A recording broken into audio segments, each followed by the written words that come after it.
So there are different types of shares. Some of them have different names, and we're going to talk about what they mean. And obviously from the names, you can understand a little bit. So there are restricted shares. These have the right to participate in an unlimited degree in the earnings of this company and in its assets on liquidation, but they don't have full voting rights. So those are restricted shares which do not have full voting rights. And under the restricted shares, you have the non-voting, the subordinate voting, and the restricted ones. So obviously from the name again, it's quite obvious. Non-voting means shares that are not voting except in certain situations. And subordinate means lower level. They are those which carry a right to vote, where there's another class of shares outstanding that has a greater voting right on a per share basis. So they don't have that, so there's a right to vote, but there are other shares which are more, you can say, of value than this one.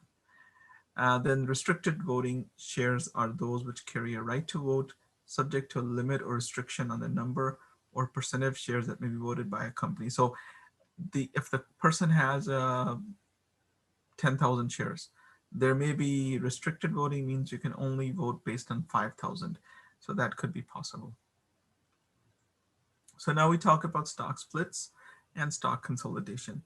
Sometimes the stock price will go up and up very high.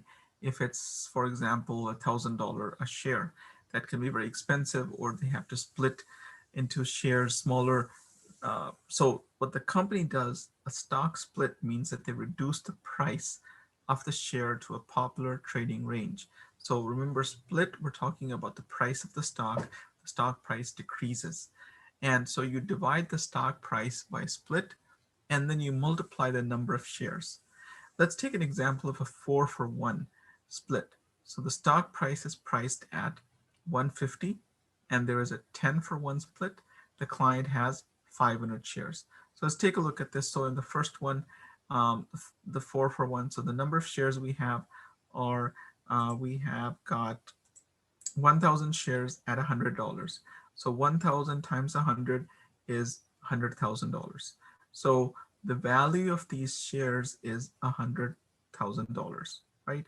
Now, when we have a 4-for-1 split, so in this case, the example here in the 4-for-1 split means that the stock price is divided into, it is split for, divided by 4. It is, if you take 100 divided by 4, you'll get $25 for 1 share. Now here on this side, we have to multiply by 4. Here we divide it by 4, here we multiply by 4, and we get 4,000 number of shares. So 4,000 shares times $25, if you multiply that, it'll still equal $100,000. So the value never changes, but the stock price changes and the number of shares that the person holds changes. And in this example, we have $150 the stock price, and there's a 10-for-1 split, means we divide it by 10. So instead of $150, it's now only $15 for the stock price. And here the person had 500. So now we're going to multiply this by 10. So 500 times 10 will give you 5,000. And when you multiply these two together, you get 75,000. This also multiplied by this equals 75,000. So the value is still the same. We just decrease the price, right? So this is the benefit. This is how stock split works. And the opposite of that is the consolidation. The consolidation, or the reverse split. So in this case, we are going to increase the price of the stock. The company will do a consolidation for that purpose. So if you have 1,000 shares and they're at $1 each, obviously multiply that, you get $1,000. Now with the consolidation, 10-for-1, they multiply by 10. So instead of $1 now, your share is going to be worth $10. And this we're going to divide by 10. So 1,000 divided by 10 will make it 100. 100 times 10 is 1,000. And so the value still stays the same. Same thing with this one. If this price is 25 cents and you multiply it, but you do it at 10 times. So there now it's $2.50. And this you're dividing by 10.